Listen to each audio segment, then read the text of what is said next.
Hey guys, tonight we begin with Elizabeth, a woman the whole world believes it understands, yet no one has ever truly seen in full.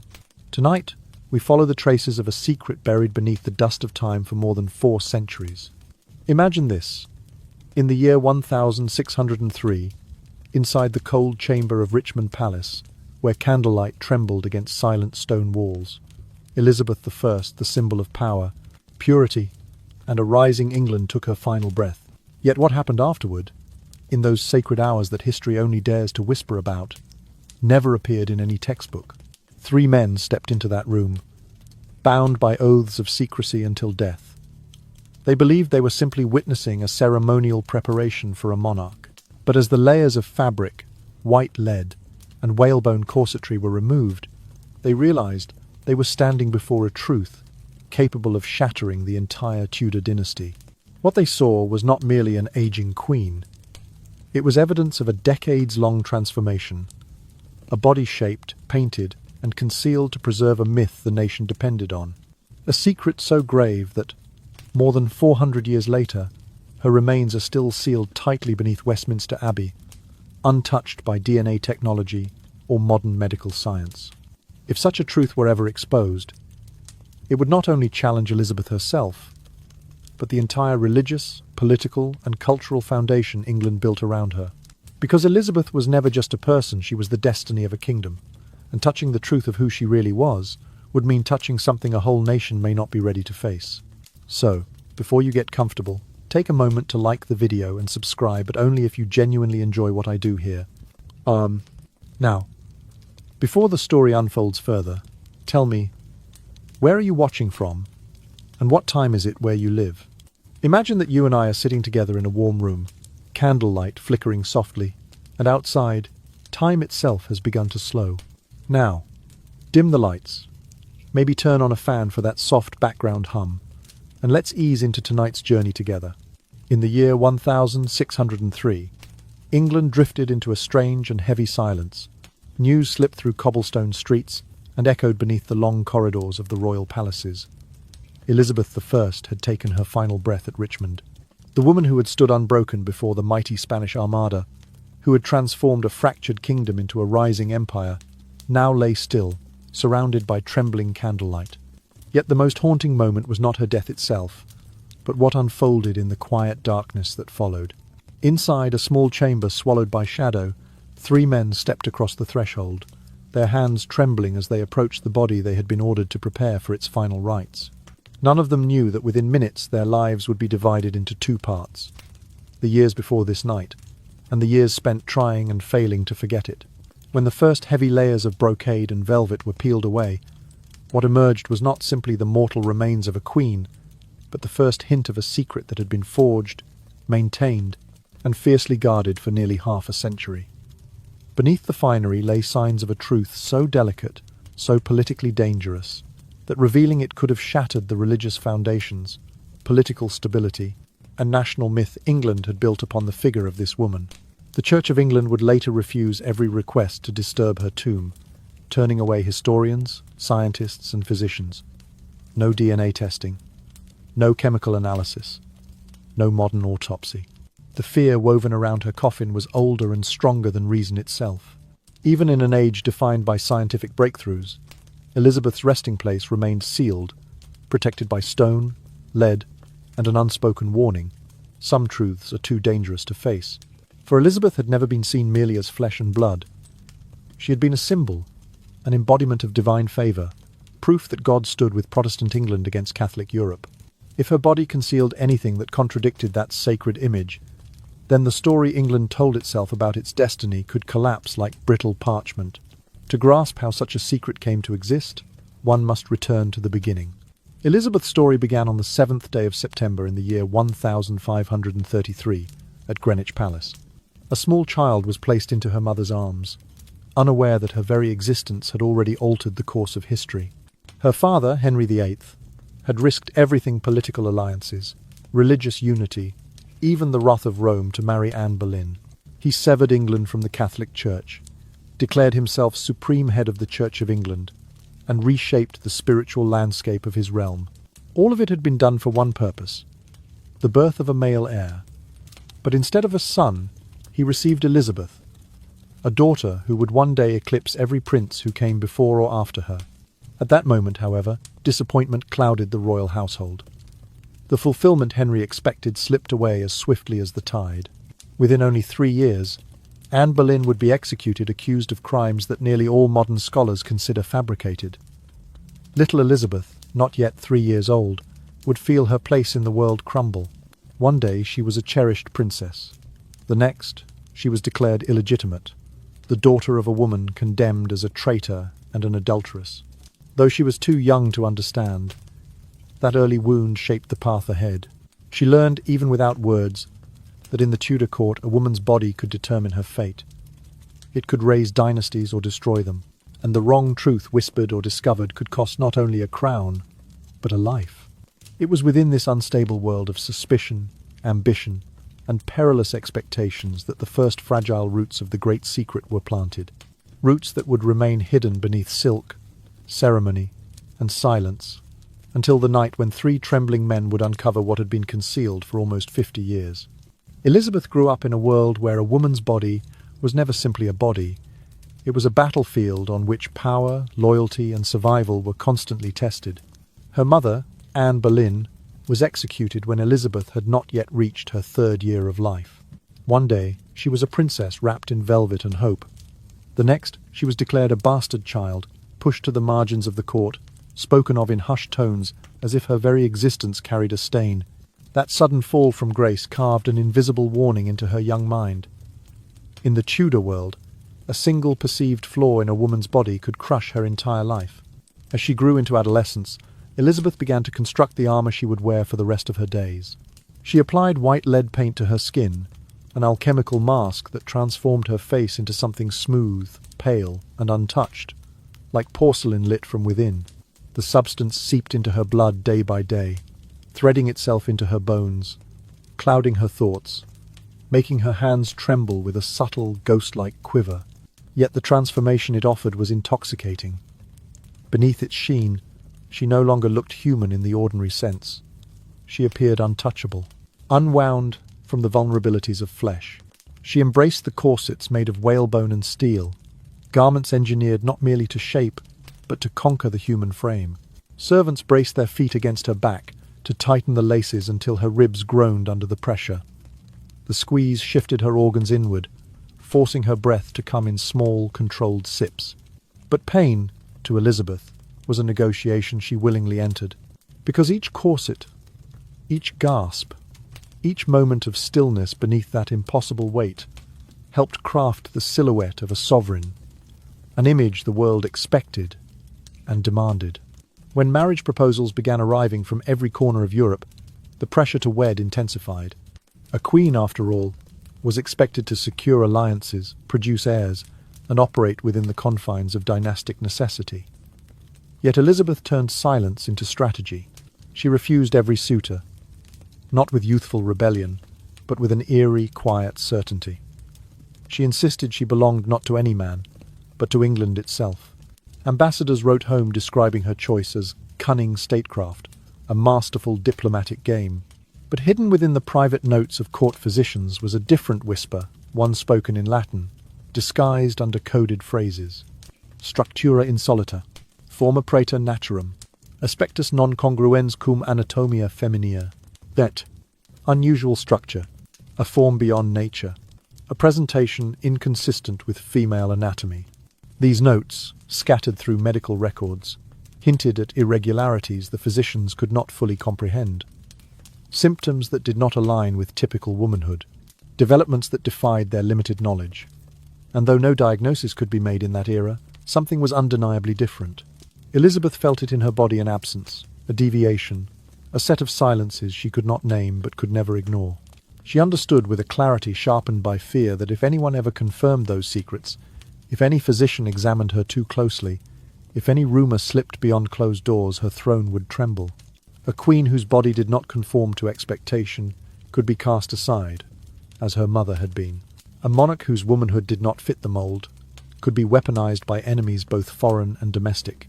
So she shaped her destiny with the material available to her. Mystery. She turned her body's silence into a proclamation, a shield stronger than steel. She became the Virgin Queen, not as a romantic ideal, nor as a poetic flourish, but as an act of survival. The vow preserved her autonomy. It obscured questions no one was allowed to ask. And in choosing that path, she transformed a private limitation into a public power. England did not want a queen of flesh and uncertainty. It wanted a myth, one cloaked in purity, authority, and divine favour. Elizabeth gave it exactly that. She hid the truths she carried, burying them beneath lead, bone, fabric, and calculated distance. And with every public appearance, she wove her survival into the very identity of the nation she ruled. Thus, the woman who had once been a discarded child remade herself into a figure far beyond the reach of ordinary scrutiny. Not because she wished to be worshipped, but because only through myth could she live, and only through myth could she reign. During the years when Elizabeth wielded her greatest power, her body was decaying with the same ruthless speed that her authority expanded. The white lead she used to preserve her ethereal beauty slowly transformed into a silent executioner. Her skin began to darken in purplish bruises, to split, to blister, to ooze soft patches of pus. But instead of stopping, she covered the wounds with thicker and thicker layers of poison. Each morning she sat still as attendants brushed fresh lead across her face, concealing the very damage that substance had created. Her hair fell out in uneven clumps until almost nothing remained. She resorted to wigs so elaborate that they became part of her public identity. Her teeth blackened, loosened, and ached constantly, forcing her to speak with a gloved hand hovering discreetly over her mouth. Even her royal garments, symbols of majesty and sovereignty, were part of the assault. The dyes used in the fabrics were laced with toxic metals that irritated her skin, causing raw patches that swelled, tore, and seeped fluid beneath the shimmering layers of brocade. Yet Elizabeth allowed no one to witness these humiliations. Each public appearance became a kind of theatre, carefully orchestrated to preserve the illusion of a queen untouched by time. Servants were required to sign oaths of secrecy. Palace corridors were rearranged so that no courtier could ever stand close enough to see the truth beneath her painted surface. The distances between her and her subjects, meticulously measured, ensured they saw only light, never decay. They saw the Virgin Queen radiant, eternal, unyielding, not the woman who trembled beneath her jewels. But when the torches were extinguished and the palace sank into quiet, her body betrayed her. At night, the pain surged through her in waves so sharp that her hands shook uncontrollably. She struggled to lift a cup of water. The lead accumulating in her blood began eroding her nervous system. Her vision flickered. Her thoughts drifted into strange patterns. She saw figures that were not their shadows at the corners of her chambers. Outlines of courtiers long dead, whispers echoing in hallways where no voice had been. Sometimes she spoke to these apparitions, her tone calm and familiar, as if addressing friends from childhood. Her ladies-in-waiting, unable to understand the cause, attributed the behaviour to age or exhaustion. But the truth was far darker. The white powder she smoothed onto her skin every day was steadily unravelling her mind, eating at the fragile connections between memory and reality. Court physicians kept careful notes they would never dare speak aloud. They described abnormalities they could neither define nor classify. Structura insolita, vulnera non naturae, corruptio humorum profundissima, unusual structure, wounds not of nature, a profound corruption of the bodily humours. They observed symptoms that did not align with any known illness. They detected signs that her anatomy, even beneath the ravages of poison, did not follow the ordinary contours of womanhood as they understood it. But none of them dared suggest further examination. None of them dared ask questions, for Elizabeth had established one rule that no one, not even the most trusted physician, was permitted to break. No one was allowed to see her body. Even in moments of illness, she refused to undress before her doctors, insisting on layers of gowns, veils, and fabrics. Medical treatment became a ritual conducted through fabric and guesswork. Physicians reached conclusions through touch rather than sight, through guarded descriptions rather than true assessment. If an examination required visibility, she rejected it outright, sometimes with quiet firmness, sometimes with a furious outburst sharp enough to silence the room. Beneath her magnificent gowns, her flesh deteriorated like a house sinking into its foundation. And every day, The Queen rebuilt the facade painting, binding, hiding, until the image of health and grace was restored just long enough for her to appear before her people. The kingdom saw the glow. Only Elizabeth felt the rot, and as her mind frayed, as the line between reality and hallucination blurred, her iron rule held stronger than ever. The body of the monarch, its secrets, its failures, its abnormalities must remain unseen, because Elizabeth understood better than anyone. If they saw her as she truly was, her reign could not survive. So she continued the performance, even as it consumed her from within.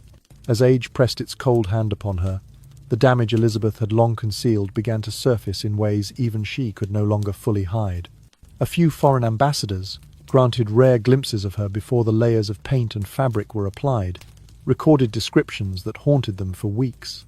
They wrote of a face pale as a corpse, mottled with patches of discoloration, lips darkened to a bruised violet, and eyes emptied of their former fire. Yet once the white lead mask, the iron-tight corsets, and the heavy gowns were arranged around her, the dying woman disappeared, replaced by the eternal icon she had spent a lifetime constructing. It was during these final years that the most terrifying secret emerged. Near her left breast, a dark purplish mass began to grow small at first, then larger with each passing month. It seeped a metallic odor sharp enough to sting the eyes, and from its swollen surface leaked a thick black fluid resembling tar. Modern scholars sometimes speculate that it may have been a teratoma, a monstrous kind of tumor capable of forming hair or even teeth. But to the people of the 16th century, confronted with such an abomination, there could be only one explanation: a mark of the devil himself. Inside her body, decay advanced like a second kingdom consuming the first. Her liver hardened to the texture of stone. Her kidneys shriveled and folded inward like dried fruit. Her spine, the axis of her regal posture, had twisted into a cruel curve after more than 4 decades imprisoned within whalebone and steel. Breathing required her entire will. Each shallow inhalation felt like lifting the weight of her own legend. And still, she refused any full examination. No physician, not even the most trusted, was allowed to see what lay beneath the veils. But the most fearsome truth was hidden not in the tumour, nor the poisoned organs, but in the part of the body that defined womanhood in the eyes of the world. Scattered medical notes, written in hesitant Latin, spoke of an ambiguity, a blurring of physical structures that should have been distinct. The language was cautious, as if the writers feared even to articulate what they saw. Forma incerta, structura imperfecta, naturae non conformis, an uncertain form, an incomplete structura, a body not aligned with nature. The implication was unmistakable. Elizabeth's reproductive anatomy had never fully developed according to the typical pattern of a woman. This single fact, if ever revealed, would have unravelled her entire reign. It explained her refusal to bear children, her avoidance of marriage, her lifelong reluctance to submit to medical inspection. It illuminated her decision to position herself as something beyond gender, a monarch whose authority sprang not from her body but from a myth she had constructed with relentless precision. The Virgin Queen had not merely chosen chastity, she had been forced into it by the quiet rebellion of her own flesh. And she had turned that necessity into a weapon sharper than any sword. For decades, she existed not as a woman subject to ordinary expectations, but as a sovereign spirit, an embodiment of England itself, untouched, unclaimed, and therefore immune to the vulnerabilities that marriage or childbirth would impose. But if such knowledge had reached her enemies, if Spain or Rome had discovered that the Queen's own body defied the norms of womanhood, they would have seized upon it as proof of divine punishment. They would have declared that God was condemning Protestant England through the very figure meant to represent its purity. The political and spiritual consequences would have been catastrophic.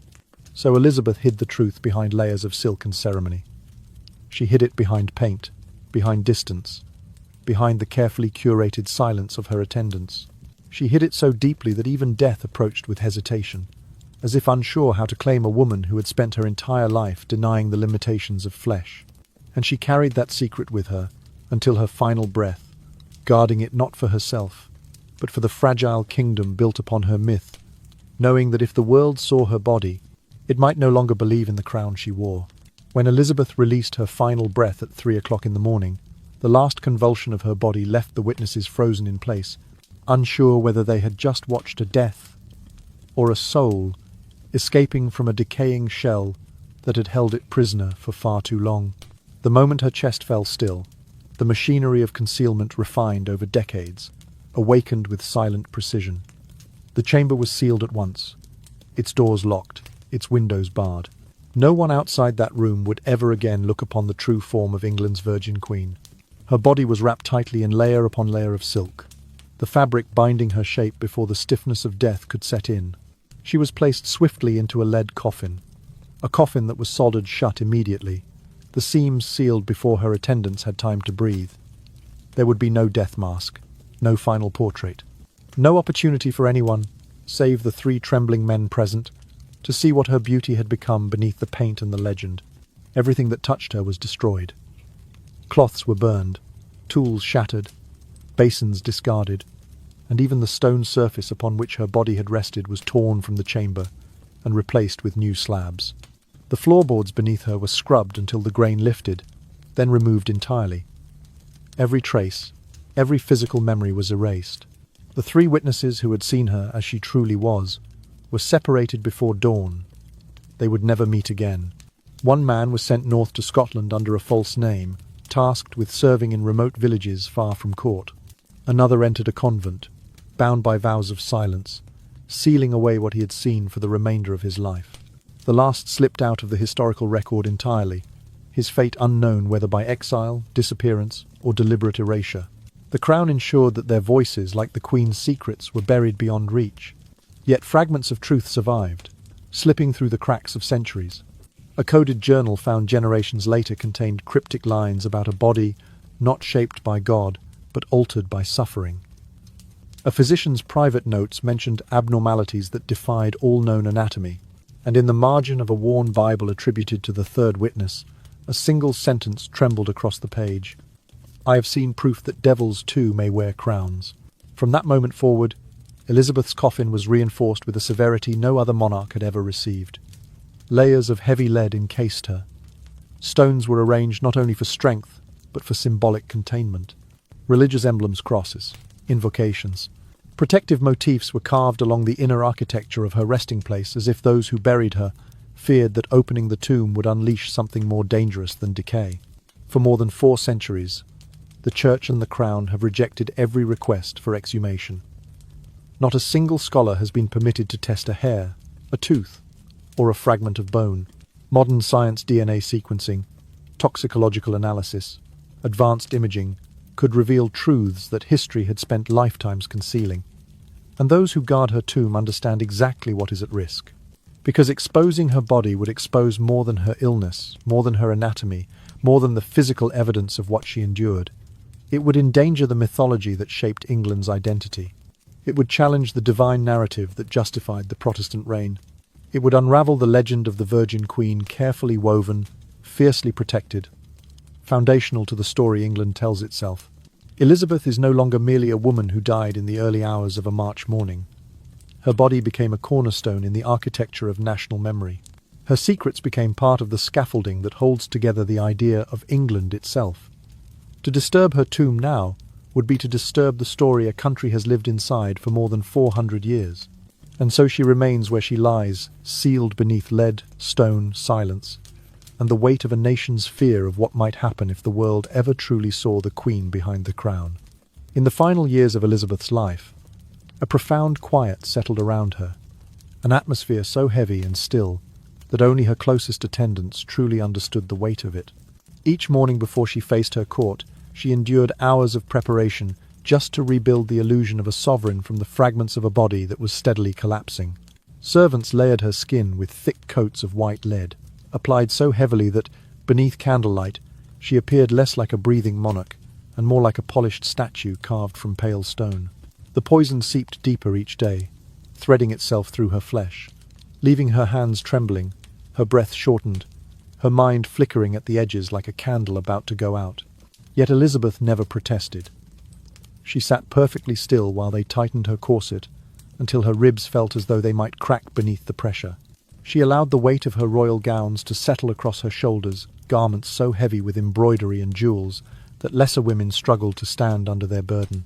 She endured the adjustments of her wigs, sculpted meticulously until not a single strand broke the illusion of unchanging majesty.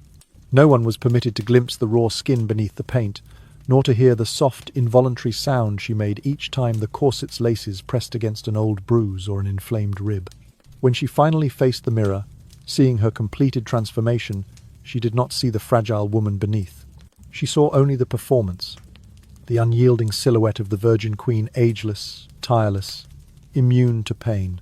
To the world, that was who she still was, and she refused to let anything contradict the image. But the letters she wrote in the solitude of night revealed a truth she never allowed her court to witness. In those shaky lines, she confessed without bitterness that her body was failing inch by inch.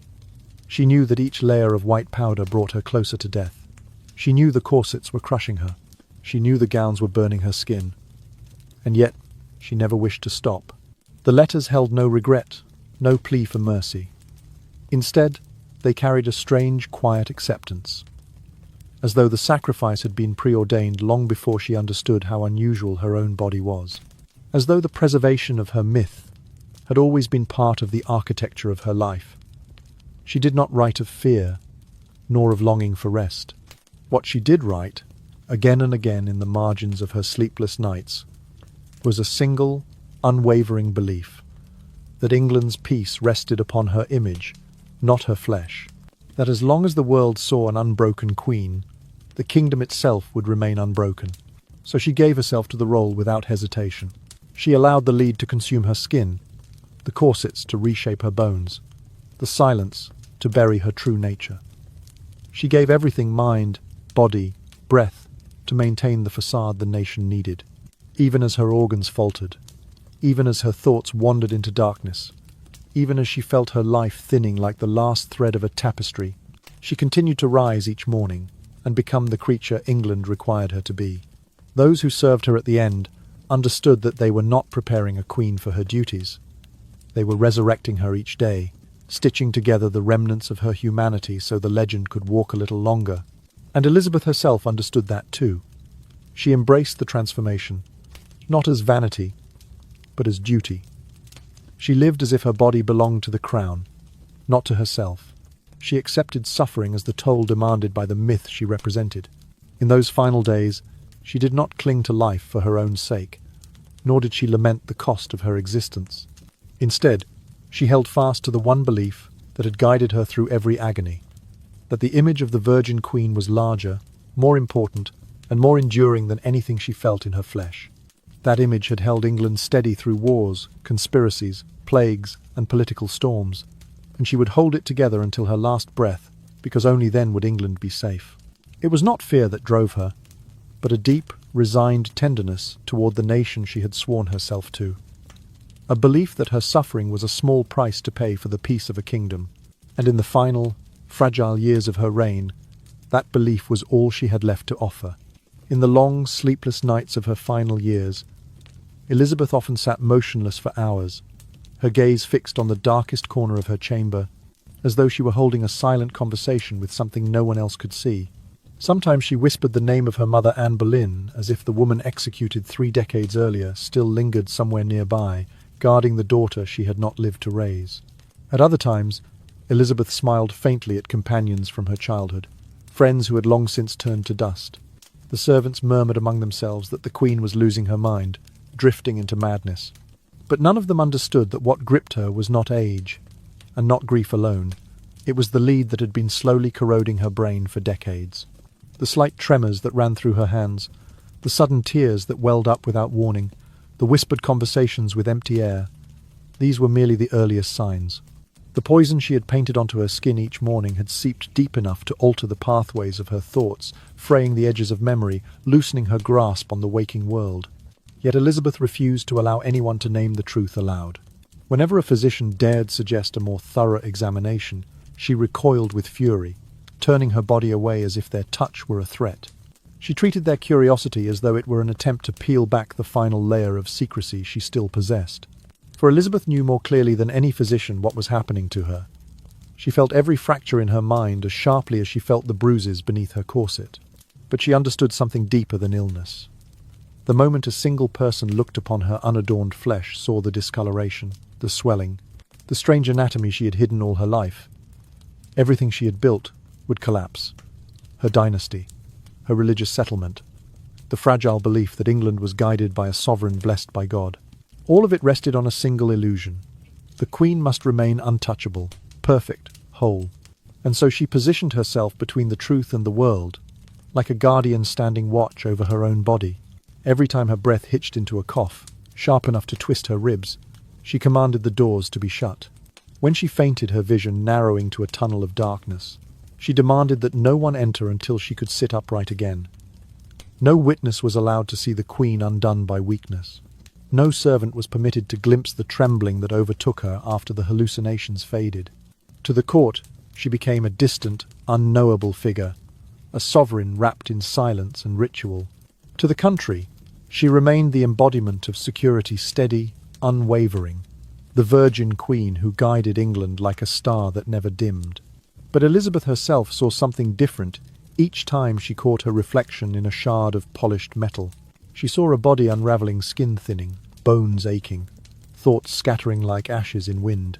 She saw the slow undoing of the flesh she had tried so hard to shape into myth. And she feared, not for her life, but for the world that depended upon that myth. She feared that if anyone glimpsed even a fragment of the truth beneath her layers of silk and paint, they would no longer see a queen chosen by destiny. They would see a frail, dying woman whose body had betrayed every expectation laid upon it from the day she was born. They would see ambiguity instead of divinity, vulnerability instead of power. It was not the decay that frightened her, it was the shift in perception that decay would bring. So she protected her body with the same ferocity she once used to protect her throne. She hid her illness behind closed doors, her pain behind ceremony, her terror behind silence. She understood that the truth of her body could not coexist with the truth of her reign. And thus, night after night, she sat in the darkness, alone, guarding not only her secrets but the very identity of England itself. For Elizabeth knew with absolute clarity, if the world ever truly saw her, saw the trembling, the shadows, the dissolving boundary between life and vision, it would never look at her the same way again. And she could not allow that. Not while a kingdom depended upon the illusion she had spent a lifetime sustaining. There were rare moments, fleeting, almost accidental, when the trembling candlelight slipped across the thick layers of white lead on Elizabeth's face and revealed something no courtier dared name. Exhaustion, deep and ancient, gathered like shadows in her eyes. But even in those fragile instants, she maintained the same steady voice, the same carefully measured smile that no longer belonged to a body capable of comfort. The court, in its innocence, believed they were witnessing strength. They bowed before what they thought was endurance, divine favour, the resilience of a queen chosen by Providence itself. They did not see what lay beneath. Under the crushing weight of her gowns, hidden behind whalebone, steel and silk, Elizabeth's body was quietly unravelling. The mass near her left breast had grown larger, darkening into a deep, bruised purple, like congealed blood that had been trapped for weeks. At times, when she was alone and the room had fallen still, she could feel it throb softly like a second heartbeat pulsing in defiance of her will. No one had ever seen it. No one had heard her speak of it, because she knew that if a single whisper about its existence escaped beyond those walls, even the strongest throne in Europe would tremble. The physician's notes, written in Latin and soaked in caution, hinted at truths they dared not speak aloud. Phrases such as structura praeter naturam, a structure beyond nature, and forma non conveniens anatomiae feminae, a form not consistent with female anatomy, had been buried deep in their private journals, never meant to be read by anyone outside the royal chambers. Every man who documented such abnormalities understood the same thing. If these words ever slipped from parchment into rumour, Elizabeth's enemies would seize upon them as a sign that God had turned his face away from England. But when Elizabeth stood before the court, held upright by corsets that carved pain into her ribs, radiance carefully painted upon her skin, she seemed untouchable. Her stillness, her cool composure, the effortless tilt of her chin, all of it convinced those around her that they were looking at a woman uniquely blessed. A woman set apart, a woman ordained. They did not know that the very body they believed marked by divinity was fighting its own slow collapse beneath her gown. Every gesture she made carried a hidden weight, The graceful motion of her hand as she addressed her council masked the faint tremor creeping through her fingers. The calm inhalation before she spoke concealed the sharp, constricted breath, forced through lungs pressed tight by decades of corsets. And each time she subconsciously lifted a hand toward her left side, just for a second. Almost too fast to notice, it was an involuntary response to the silent, growing agony beneath. No one dared interpret those movements for what they were. Signs of a truth so carefully buried that even the walls of the palace seemed complicit in keeping it hidden. And within all these concealed afflictions, one reality stood out above the rest, haunting in its clarity. Elizabeth was not afraid of the pain. She had long since accepted suffering as the cost of reigning. She did not tremble at the tumor swelling beneath her flesh, nor at the organs failing inside her. She did not fear the hallucinations born from the poison in her blood, nor the creeping weakness that slowed her steps. The only thing that frightened her truly, deeply, was the idea that someone might see, that someone might glimpse what lay beneath the lead and velvet, that someone might discover the parts of her body that did not align with the expectations of a queen or of a woman, that someone might speak aloud what she had spent her entire life silencing. Because if the truth of her body were revealed, the truth of her reign would unravel with it. So she played her role with unwavering devotion. Her silence became armor. Her suffering became ritual.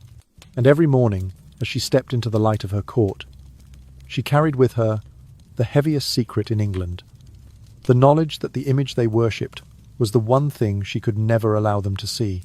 Even in her final days, when the long ache of her failing body made it nearly impossible for her to recline, Elizabeth refused to lie down.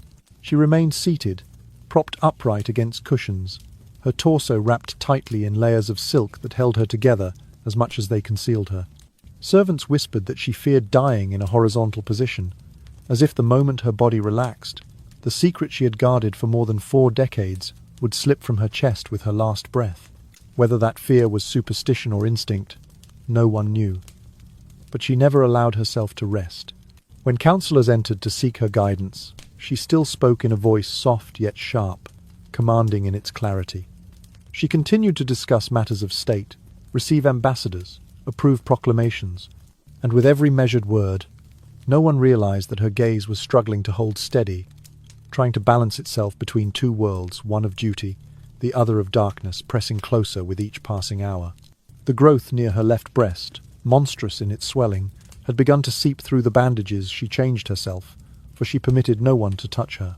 By now the discharge was thick, metallic in scent, and stained the inner layers of her garments. Each night, she spent hours tending to it with crude methods, rinsing, rewrapping, dabbing away the dark fluid, fully aware that her efforts delayed the inevitable only by the thinnest thread. There was no remedy left, only postponement. Yet through every wave of pain, she did not tremble, she did not weep. She endured it like a queen who had grown accustomed to sacrificing her flesh for her myth. The only thing she feared was the human gaze. Her power rested not on armies nor wealth, but on her mastery of appearance. She had ruled so successfully because she controlled what the world saw. If her true body were exposed, if a courtier glimpsed the wound beneath her gown, or noticed what should not exist beneath her anatomy, her entire reign would collapse in an instant. Thus, each royal audience became a test of will. She never allowed anyone to witness her unsteady footing. When she rose from her seat, she did so slowly, hiding the moment her knees faltered. No counselor ever saw her clutch the edge of a table to steady her breath. No ambassador saw her fingers tremble as she signed decrees. She concealed every weakness behind a stillness she forced into her bones. Neither Parliament nor court realized that beneath the rustle of her heavy gowns, Elizabeth was clenching her jaw against the erratic pounding of the tumour that throbbed like a foreign heart. They never knew that when a breeze slipped through the chamber and stirred her garments, she bit down hard to suppress the pain that flared beneath her ribs.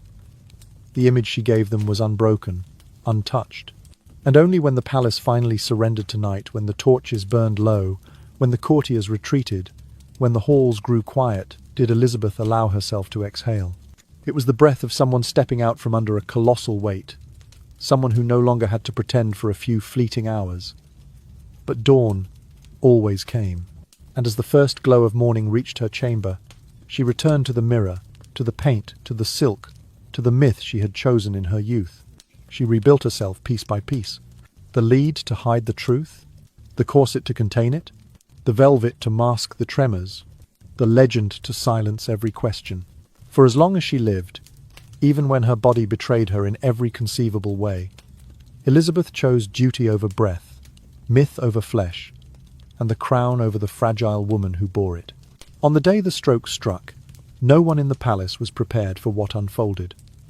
It happened during a routine audience, one of the many Elizabeth had forced herself to endure despite her failing strength. In the middle of a sentence, she stopped. Her voice caught in her throat. Her right side fell limp at once, as though severed from her will. Foam tinged with blood spilled from her lips. And in that single terrible instant, the divine facade that her court had worshipped for decades shattered like thin glass. She collapsed into the arms of those close enough to catch her body twitching, her breath choking against the corset that bound her ribs. Panic erupted in the chamber, but protocol held fast. She was lifted, carried swiftly not to the physicians waiting outside, but to her private room, the one guarded by silence and fear. No one except her most trusted attendants was allowed to cross its threshold. Those who witnessed the collapse believed she would die before nightfall. But Elizabeth, held upright by layers of cushions and determination, opened her eyes again. Her breaths were heavy, ragged, yet she forced words through them, and the men who later whispered about that moment said that what she uttered should never have been spoken aloud. Some claim she murmured about chains wrapped around my neck, as if her own body had imprisoned her for years. Others swore she whispered a darker truth, something about a form not born of creation, a confession so unsettling that no one dared repeat it in full. Whether these words were hallucinations, clarity, or something else entirely, no one had time to interpret them. Within days, every witness to her collapse was sent away from London, exiled to distant estates, remote posts, or roles designed to ensure they would never speak of what they had heard. Elizabeth survived 2 more days, but she did not lie down. She refused to rest horizontally, insisting instead on standing or sitting, propped by pillows stacked so high they seemed like the supports of a crumbling cathedral. Each jolt of pain made her entire frame shudder, yet her voice, when she managed to use it, still reached for authority. Her attendants described a queen trying to speak through waves of agony, a queen whose pride remained intact even as her body unraveled. Then came the 3rd hour of that final morning. The room was dim, lit only by small candles guttering in the cold air. Elizabeth's breaths had grown thin, stretched out as though she were pulling them from a great distance. Her eyes were half closed, fixed on something no one else could see. And then her body convulsed violently, unnaturally, so forcefully that the witnesses turned away, unable to watch. Her limbs jerked in a way that defied their understanding of death, as though her form itself resisted release. When the spasms ceased, silence settled like frost over the chamber. It was a silence too complete, too heavy. Those present knew at once that the Queen's final breath had passed. But what frightened them was not the stillness of death. It was what her body had become in those last moments. What truths it hinted at. What secrets might now be exposed in the light of day. They did not speak. They did not look at one another. They simply understood. A queen had died, but the body she left behind, ravaged, altered, full of mysteries, was something far more dangerous than they had ever imagined. And so, in that breathless stillness, a new decision began to take shape. A decision not about mourning, nor about legacy, but about concealment, about erasure, about burying more than a monarch burying the truth itself. From that moment forward, every action would be guided by one quiet, terrifying realization. What they had seen could never leave the 4 walls of that room, never enter the annals of history, never reach the ears of a world built on the myth of the Virgin Queen. What died at 3 o'clock that morning was a woman. What needed to be hidden was everything she had carried within her body. And thus began the deliberate, absolute burial of the truth. After Elizabeth released her final breath, the chamber sank into a silence so dense it seemed to press against the walls. The attendants did not move at first. They stood frozen, staring at one another, each silently urging someone else to step forward. Their hesitation had nothing to do with fear of death. It was fear of what lay beneath the sweat-soaked silk, and the layers of white lead, fear of the truth they had all sensed, but never dared to confront. When at last they approached, their steps were slow, reverent, as though each footfall carried them across the fragile border between truth and forbidden knowledge. One man reached out, his hand shaking, and began to loosen the outermost gown. They removed the layers one by one, each heavy skirt, each stiffened petticoat, each panel of embroidered fabric peeling away like the pages of a story Elizabeth had spent 40 years writing in secrecy. What emerged was not the body of a monarch as England had imagined her. Beneath the powdered mask, her skin had lost the shape familiar to the court who had worshipped her presence each day. Deep patches of blackened flesh marred her torso, spreading outward like rot from a tree long hollowed inside. Open sores, hidden for years beneath silks and jewels, revealed themselves at last, raw and cavernous, the edges eaten away as though devoured by time itself. When they reached the final corset, the one she had worn closest to her skin, they had to cut through it. The moment the whalebone split open, a faint gasp escaped one of the men. Her ribcage, freed from decades of cruelty, seemed to sigh outward, but its shape was grotesquely altered. Her ribs curved unnaturally inward, compressed until they resembled a cage bent by relentless force. Her spine twisted sharply, the vertebrae bulging beneath skin so thin it resembled wet parchment. Yet it was not the bones that made them recoil. It was her eyes. Though her body lay still, Elizabeth's eyelids remained partly open, revealing the unmistakable yellow cast of lead poisoning that had settled in her stare. And there, behind the colour, lingered something else, an unbroken vigilance, as if even in death she was guarding the truth she had died protecting. The men froze. For a moment, none could breathe. One of them, gathering his courage, reached out to close her eyes. His fingers pressed softly against her lids, but they refused to meet. They remained slightly parted, as though Elizabeth herself still dictated what could and could not be seen. The man withdrew his hand immediately, trembling. In that moment, all three understood with a clarity that felt almost sacred. Their task was no longer merely to prepare a body for burial. It was to seal away a truth that must never escape this room. To preserve the legend, they would have to bury the evidence that contradicted it. The candle flames trembled as they worked, casting flickering shadows over the Queen's lips. Lips once capable of speeches that shook kingdoms. Now they were darkened, stained with the last residue of the toxins she had worn proudly as armour. There was no voice left, no regal bearing, only the silent, irreversible cost of a crown she had upheld at the expense of her very flesh. Each man felt it. The weight of what they had witnessed was heavier than the lead coffin waiting in the next chamber.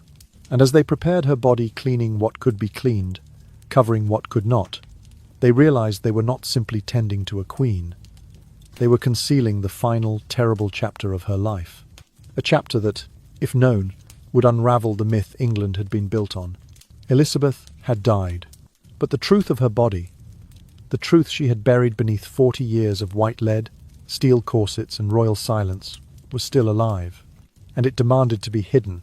When the dark purple-black mass beneath Elizabeth's left breast was finally exposed, a metallic stench flooded the chamber, so quickly and so violently that the candles near the window flickered, shrinking back as if the very air refused to touch what lay there.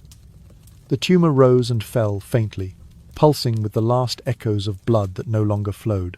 The skin stretched over it was so thin it had become translucent, and through it the men could see thick, branching veins, spreading upward like a web spun by something unnatural. One of them, whether from duty or dread, extended a trembling finger and brushed the surface. The moment he did, a viscous black fluid oozed out, thick as molten tar, clinging to his skin with a stickiness that made him recoil. It did not drip. It did not slide. It simply held on, as though it had its own will. And beneath the cracked membrane of skin, they saw something that made each man's breath stop. Strands of hair, fine but undeniable, tangled near structures that looked disturbingly like tiny, irregular teeth. The world generations later would know this as a teratoma. But to men of the 16th century, standing in the dim light of a sealed chamber, it could only be interpreted as something beyond natural order, something that challenged the very boundary between the human and the monstrous. They said nothing, not because there were no words, but because speaking them aloud would have crossed a threshold none of them could return from. They stared at one another silently, each man seeing in the other's eyes the same realization. This was the secret Elizabeth had died protecting. And now, It belonged to them. As they continued their work, her organs revealed the long-buried truths that had been locked away beneath decades of silk and lead. Her liver had hardened so thoroughly that the blade of a small ceremonial knife slid across its surface without making a mark. Her kidneys had shriveled into leathery remnants, scarcely larger than dried fruit. And at the base of her spine, pooled in a hollow where bone met failing flesh, was a clotted mass of dark, metallic-smelling fluid black, semi-solid, sour, with the unmistakable scent of lead poisoning accumulated over 40 years. But it was the next sight the one revealed when the candlelight shifted toward the lower part of her abdomen that rooted them to the floor. There, where her sex should have been clearly defined, was ambiguity, a form unfinished, a structure that did not conform to the anatomy of a woman, nor fully to that of a man. Soft tissue that lacked distinction, folds that suggested absence rather than presence, a configuration so uncertain that none of the three men could name what they were seeing, only that it was not what the world believed. A queen, a woman, a monarch chosen by God to lead a nation, should possess. In that suspended moment, illuminated by trembling candlelight, the truth stood before them without the protection of silk or legend. And all three understood, with a kind of reverence edged by terror, that they were witnessing the core of Elizabeth's lifelong battle, the truth she had armoured beneath paint, steel, and myth. This was what she had hidden from her council, from the ambassadors, from the church, from history itself. This was the truth that could unravel England's belief in divine favour, in legitimate succession, in the righteousness of its Protestant destiny. This was the truth that could unmake a queen. They stood there, paralysed by the enormity of it, because what they looked upon was not merely a body. It was a question one capable of shaking the foundation of an entire kingdom, and they knew, without speaking a single word, that this sight could never be allowed to leave the room. They wrapped the body in silence. No prayer was spoken, no blessing whispered, only the soft, ghostly scrape of silk sliding over skin already cold. Each layer of fabric felt less like a shroud and more like an oath, as if every fold carried a command that the truth beneath must never rise again. They moved with care, with slowness, with the unbearable awareness that they were not preparing a queen for burial, they were sealing away a revelation that could unmake a kingdom. When the lead coffin was brought in, its shadow spread across the stone floor like a storm cloud. The room seemed to dim beneath its weight. They lifted Elizabeth, what remained of her, and lowered her into it. The moment her body touched the cold metal, all three men felt a heaviness sink inside them, as though their own hearts had dropped into the coffin as well. They understood, in a way deeper than fear, that this coffin was not meant to carry a corpse. It was meant to imprison a truth. The lid was lowered. The soft metallic thud it made was barely more than a whisper, yet it echoed through the chamber like the toll of a distant bell. The sound made their shoulders flinch. It was the sound of a truth being locked away forever. They began to seal it. Molten lead hissed as it filled the seams, glowing briefly before cooling into a dull, final line. The air grew thick with the stench of burning metal, blending with the faint, sour scent of a body already beginning to break down. One man turned his face away, fighting the urge to retch. Another gripped the edge of the work table, steadying his breath as the fumes curled around them. They sealed every crack, every possible escape. They worked until the coffin looked less like an object and more like a sealed vault, an artifact designed not to rest in peace, but to ensure silence. As they dragged the last strip of lead across the final seam, one of the men felt, with grim clarity, that the act of sealing the coffin was sealing their own destinies as well. When the wooden outer coffin was brought forward and lowered over the lead one, a new layer of dread settled over the room. Heavy iron chains were wrapped around the entire structure, pulled tight, fastened, and double-locked. Not even royalty received such treatment. This was the kind of burial reserved for something people feared might break free. The silence that followed was thicker than the smoke from the cooling lead. It settled on their skin, in their lungs, between them, as though the room itself demanded they never speak of what had happened there, not to each other, not to anyone, not even to God. No ritual honoured the Queen's passing. No incense burned. No psalm was recited, because even honouring her might invite questions about why the coffin had been sealed so brutally, chained so tightly, hidden so completely, and questions were the greatest danger of all. When the three men stepped out of the chamber at last, their shadows stretched across the floor like the elongated silhouettes of unnamed sins. They did not look at one another. They did not speak. They all knew with a suffocating certainty that this was the end not only of a queen, but of their own lives as they had known them. By dusk they were separated forever. One was sent to Scotland under a new name, given a small post far from the eyes of anyone who might listen closely to a trembling voice. Another was delivered to a monastery, where he took a vow of silence so strict that he never spoke again, not even on his deathbed. The third vanished from all records, as though erased intentionally, leaving nothing but speculation behind. The chamber where the final truth of Elizabeth had been revealed was scrubbed until the stone lost its sheen. Then the floor was torn up and replaced completely. Every instrument that had touched her was thrown into the fire until nothing remained but ashes. Even the air felt hollow afterward, as if the room had been emptied not of objects but of memory itself. And then silence became law. Even though the court worked tirelessly to bury every trace of what they had seen, scraps of the truth drifted through history like draughts of cold air slipping through walls no mason could seal. A few pages of a coded journal surfaced generations later, its symbols obscure, its margins stained with age, but its tone unmistakably shaken. A medical note filled with metaphors rather than anatomy hinted at abnormalities its author dared not describe plainly. And somewhere in a forgotten parish, a trembling line written in the back of a Bible by the last surviving witness spoke of a revelation that had shaken the soul beyond prayer. These fragments, small, fragile, incomplete, carried the same fear, that the woman who ruled England for 45 years was not entirely the woman the nation believed she was. But instead of destroying her legend, the secret only made Elizabeth larger than life, less a person, more a construct, a symbol, a force. Her burial site at Westminster Abbey became not merely a tomb, but a fortress. Layers of lead encased her coffin, layers of stone pressed above it, as though those who entombed her feared that not only her body, but the truth she carried, might one day slip free and alter the course of history. Every time a scholar, a physician, or a historian suggested an exhumation even for the sake of science alone, the Church of England responded the same way, with refusal swift and absolute. No debate, no explanation. The answer was silence, sealed as firmly as the coffin itself. They left her in the dark, deep beneath centuries of prayers and footsteps, safe from the reach of DNA tests, chemical assays, and the unforgiving clarity of modern medicine.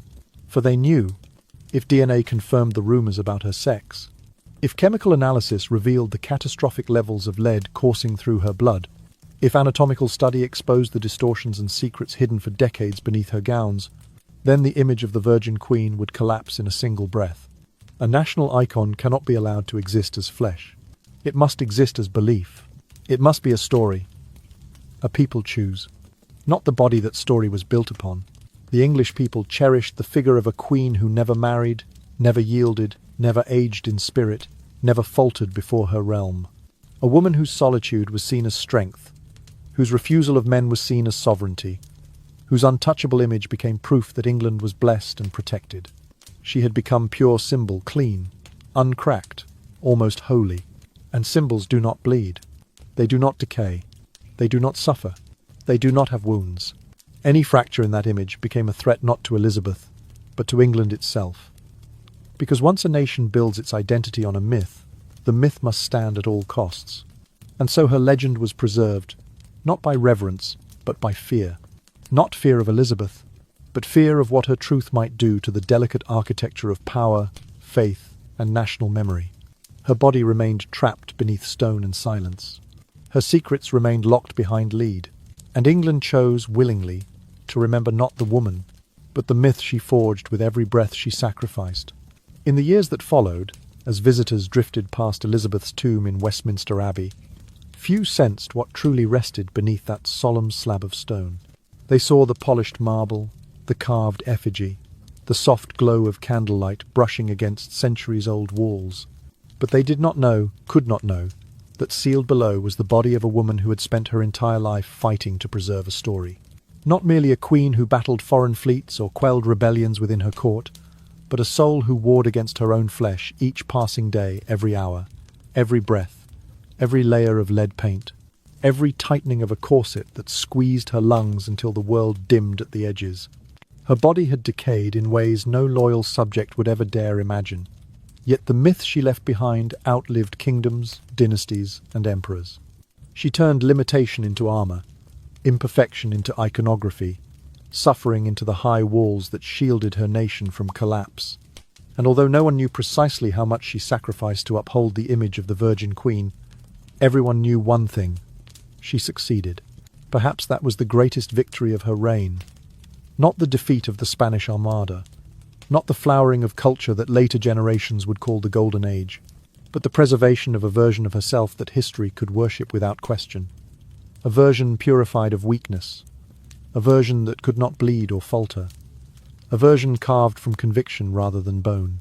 Her myth eclipsed everything else.